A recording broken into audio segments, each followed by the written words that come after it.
तो कैसे हैं आप लोग? आई होप मेहनत चल रही है, मेहनत हो भी रही है, मेहनत से पढ़ भी रहे हैं। ठीक है, चलिए तो आज हम लोग चालू करते हैं हम लोग का part 3 nature and significance of management का पार्ट 3 हम लोग चालू करने वाले हैं, जिसमें हम लोग नेचर ऑफ मैनेजमेंट जो है वो समझेंगे। बड़ा इंपॉर्टेंट टॉपिक है, पेपर में बड़ा ही अच्छे सवाल जो है वो पूछे जाते हैं। चलिए तो नेचर ऑफ मैनेजमेंट को हम लोग ज़रा समझते हैं, और ये थोड़ी सी गड़बड़ स्टार्टिंग में हो चुकी है, लेकिन कोई नहीं। नेचर ऑफ मैनेजमेंट हम लोग समझते हैं ज़रा। नेचर ऑफ मैनेजमेंट क्या है भाई? मैनेजमेंट के नेचर को हम लोग 3 कैटेगरीज में क्लासीफाई कर सकते हैं, जिसमें हम लोग मैनेजमेंट को एज अ साइंस भी शो कर सकते हैं, एज एन आर्ट भी, और एज अ प्रोफेशन भी हम लोग शेयर कर सकते हैं।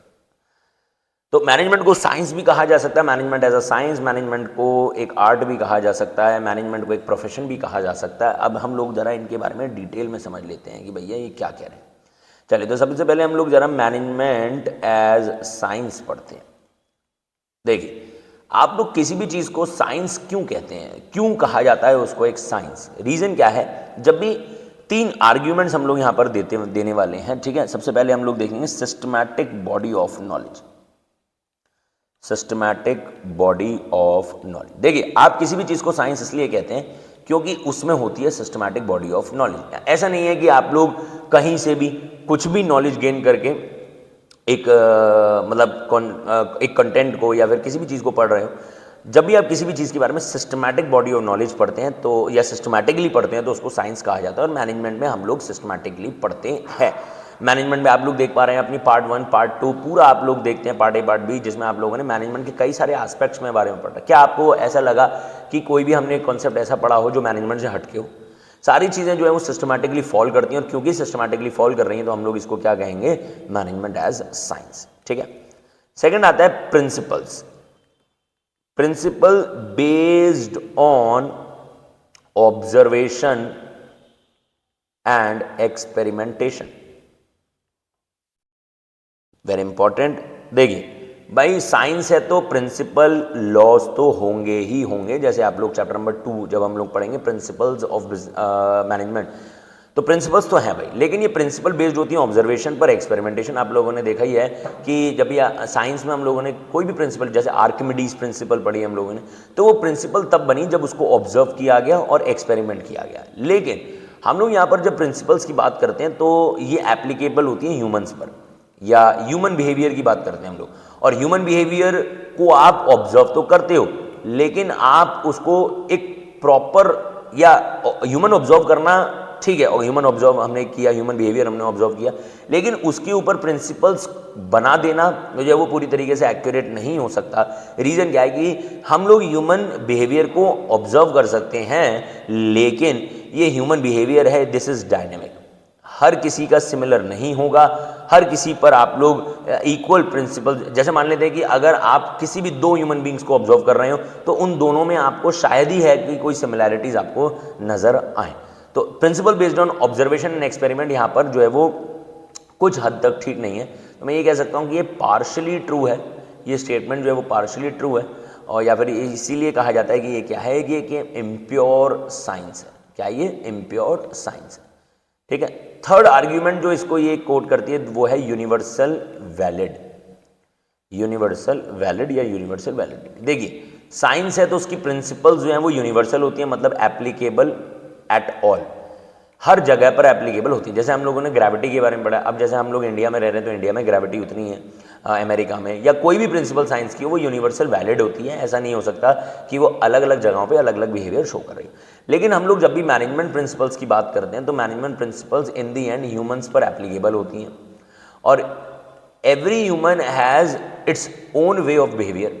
तो आप मैनेजमेंट प्रिंसिपल्स जब भी ह्यूमंस पर अप्लाई करेंगे तो ज़रूरी नहीं है उन सबसे आपको इक्वल रिजल्ट मिले या सेम रिजल्ट मिले। तो ये तो कहना गलत होगा कि भैया मैनेजमेंट प्रिंसिपल यूनिवर्सल वैलिड है। ठीक है, तो यूनिवर्सल वैलिडिटी यहां से हो गया खत्म। ठीक है भैया। फिर उसके बाद ये तो था हमारा साइंस का कोड। तो पहला वाला जो है वो सिस्टमैटिक बॉडी ऑफ नॉलेज है। ठीक है, सिस्टमैटिक बॉडी ऑफ नॉलेज। दूसरा आ जाएगा principal based on observation and experimentation. तीसरा वाला आ जाएगा यूनिवर्सल वैलिडिटी। तो इस तरीके से सिर्फ और सिर्फ साइंस का एक पॉइंट है जो इसको सेटिस्फाई कर पा रहा है, जो कि सिस्टमैटिक बॉडी ऑफ नॉलेज है। सेकंड हम लोग देख पा रहे हैं कि मैनेजमेंट एज एन आर्ट। अब जरा मैनेजमेंट एज एन आर्ट की आर्ग्यूमेंट्स देख लेते हैं। आप किसी भी चीज़ को आर्ट क्यों कहते हैं, रीजन समझते हैं उसका, क्योंकि उसमें होती है theoretical body of knowledge. Theoretical body of knowledge. ध्यान से समझेंगे जरा इसका मतलब क्या होता है। जैसे म्यूजिक, जैसे क्रिकेट, ये सब क्या है, ये सब अपने अपने फील्ड ऑफ आर्ट है। तो इनमें क्या है, थियोरेटिकल, यानी कि इनके ऊपर बुक्स हैं, इनके ऊपर लिटरेचर जो है वो जो लिखा गया है कई सारे एक्सपर्ट्स के द्वारा। जैसे बुक्स की अगर हम लोग बात करें तो म्यूजिक में रागास के ऊपर लिखा हुआ है, ठीक है। अगर हम लोग क्रिकेट की बात करें तो कई सारा लिटरेचर आपको क्रिकेट के ऊपर भी जो है वो देखने को मिलेगा। तो बिल्कुल, तो आर्ट तो किसी भी चीज़ को आप क्यों कहते हो, क्योंकि उसमें थियोरेटिकल बॉडी ऑफ नॉलेज होती है, ठीक है। सेकंड, हम लोग आते हैं पर्सनलाइज्ड एप्लीकेशन पर। पर्सनलाइज्ड एप्लीकेशन बड़ा इंपॉर्टेंट है। देखिए, किसी भी चीज़ को आर्ट इसलिए कहा जाता है क्योंकि वो पर्सनलाइज एप्लीकेशन। फॉर एग्जांपल, अगर मैं 5 बच्चों को मिलकर अगर उनको क्रिकेट की ट्रेनिंग दी है या बैडमिंटन की ट्रेनिंग दी है, तो सबका भैया उसको अप्लाई करना है। जैसे मान लेते मैंने उनको एक सर्विस सिखाई या फिर मैंने उनको एक शॉट सिखाया, तो हर किसी का उसको उस स्किल को अप्लाई करने का या उसको करने का तरीका सबका अलग अलग। अब जैसे फॉर एग्जांपल हम लोग किंग कोहली की बात करते हैं, विराट कोहली की बात करते हैं, तो भाई no one can do a better cover drive जैसा वो कर। जैसे सचिन तेंदुलकर स्क्वायर कट, उनसे ऐसा नहीं है कि और प्लेयर्स नहीं कर सकते, करते हैं, लेकिन उनका एप्लीकेशन अलग। अब जैसे धोनी का हेलीकॉप्टर शॉट, अब उसको अगर मैं करूं या कोई और भी एक्सवाइजेड करेगा तो भैया वो अलग तरीके से करेगा, लेकिन द वे धोनी डज वो सब कुछ और ही है। तो ये क्यों, क्योंकि ये एक आर्ट है, पर्सनलाइज एप्लीकेशन है, ठीक है। फिर आता है इसके बाद क्रिएटिविटी एंड प्रैक्टिस। भाई एक व्यक्ति जितना ज़्यादा प्रैक्टिस पे वो आएगा, उतनी ज़्यादा क्रिएटिविटी वो कर सकता है, और इसीलिए ये प्रूफ करता है कि ये क्या है, ये एक आर्ट है। अब फॉर एग्जांपल आपने देखे होंगे बड़े बड़े पेंटर्स हैं, तो जो बड़े बड़े पेंटर्स हैं, जो बड़े बड़े आर्टिस्ट हैं, उन्होंने शुरुआत हमेशा एक बहुत ही लोअर लेवल से करी है, जहाँ पर वो उतने ज़्यादा बेहतर उसमें नहीं थे। अब जैसे उस्ताद बिस्मिल्लाह खान है, उन्होंने भी जब अपनी शहनाई का करियर उन्होंने चूज़ करा तो he was not a very perfect person, लेकिन धीरे धीरे प्रैक्टिस और क्रिएटिविटी, मतलब प्रैक्टिस ने उनको एक परफेक्ट बनाया।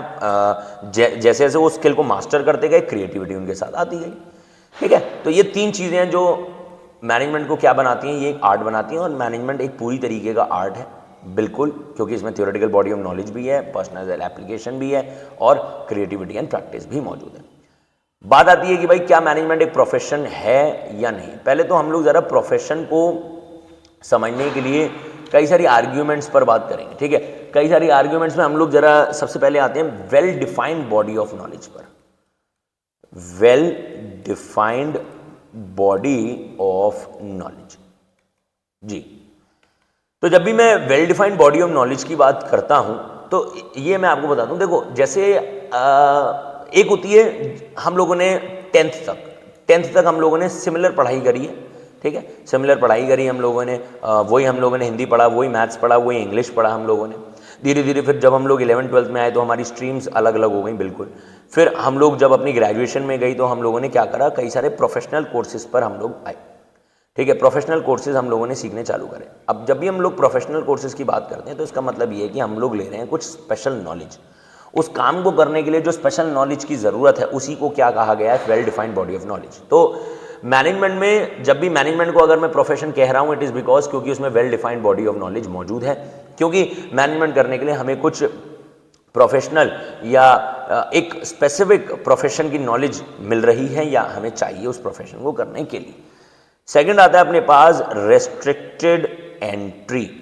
अब रेस्ट्रिक्टेड एंट्री क्या बताता है वो भी देख लेते हैं। भाई रेस्ट्रिक्टेड एंट्री ये कहता है कि आप जब भी किसी प्रोफेशन में जाते हैं तो उसमें कुछ ही लोग या जो लोग एक स्पेशल एलिजिबिलिटी क्लियर करते हैं वही बन सकते हैं। For example a doctor, if one needs to be a doctor he needs to have a MBBS degree, obviously, ठीक है। If one needs to be a CA, यानी कि अगर उसको CA बनना है तो उसके पास भाई वो CA क्वालिफाइड होना चाहिए, he should have qualified a certain exams, तभी तो वो CA कहलाएगा। तो रेस्ट्रिक्टेड एंट्री। लेकिन भाई मैनेजमेंट के साथ थोड़ा सा लोचा ये है कि भाई मैनेजमेंट में रेस्ट्रिक्टेड एंट्री नहीं होती। A person with good management skills becomes a manager. अब जरूरी थोड़ी है कि भाई जैसे नर्सेज होती हैं, कंपाउंडर्स होते हैं, भाई ऑपरेशंस में तो मदद ये भी करते हैं, तो क्योंकि ये कर सकते हैं तो ये डॉक्टर थोड़ी बन जाएंगे, ऐसा थोड़ी हो सकता है, बिल्कुल। तो रेस्ट्रिक्टेड एंट्री जो है वो यहाँ पर होता है। अब उसके बाद अगर हम लोग मैनेजमेंट को profession, well defined body of knowledge, restricted entry, और फिर आता है प्रेजेंस ऑफ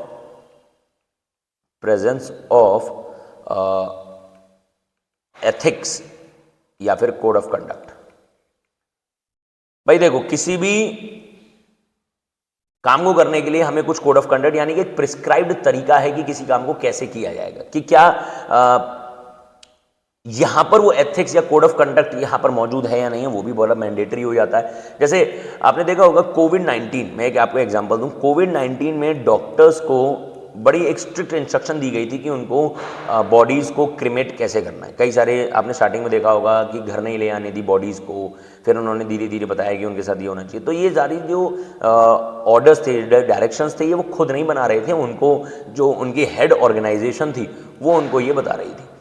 तो क्या प्रोफेशन में या मैनेजमेंट में एथिक्स या कोड ऑफ कंडक्ट है जो एक ऑर्गेनाइजेशन बना रही है, और उसी ऑर्गेनाइजेशन का होना ही इसका फोर्थ पॉइंट है जो कि बताता है प्रेजेंस ऑफ प्रोफेशनल एसोसिएशन। जैसे आप लोगों ने देखा है कि मेडिकल ऑर्गेनाइजेशन के लिए ICMR, Indian council of medical research, ठीक है, प्रोफेशनल एसोसिएशन का होना बहुत ज़्यादा है। हालांकि हमारी कंट्री में है AIMA है, ऑल इंडिया मैनेजर एसोसिएशन, जो कि न्यू दिल्ली में है, लेकिन इससे आप रजिस्टर हो या ना हो, it is not mandatory to become a manager. ये ज़रूरी नहीं है कि आप इसके एक रजिस्टर्ड मेंबर हो। Fifth, service motive. मैनेजमेंट का मेन पर्पस या जो मोटिव है वो सर्विस ग्रांट करना है। तो मैं यहाँ पर कहूँगा कि अभी भी जो है वो ये फीचर जो है वो प्रोफेशन में, एज प्रोफेशन में मौजूद नहीं है। तो मैनेजमेंट की अगर हम लोग बात करें तो it is only the first point, that is well defined body of knowledge, जो यहाँ पर मौजूद है। बाकी कोई भी आप लोग फीचर जो है वो या एज आर्ग्यूमेंट जो है वो मैनेजमेंट में नहीं देंगे। इसलिए कहा जाता है कि management is on the path of becoming a profession.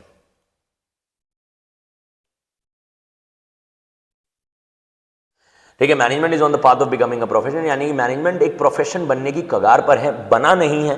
ठीक है, it will become in the near future. तो मैनेजमेंट एक रास्ते पर है, मैनेजमेंट एक इम्प्योर साइंस है, मैनेजमेंट एक परफेक्ट आर्ट है, जो हमने वो तीनों पॉइंट्स पढ़े थे, और management is on the path of becoming a profession. मान लेते हैं कि अगर आपको इन तीनों में से कोई भी स्टेटमेंट जस्टिफाई करने को आ जाती है, then you have to use these arguments to prove them.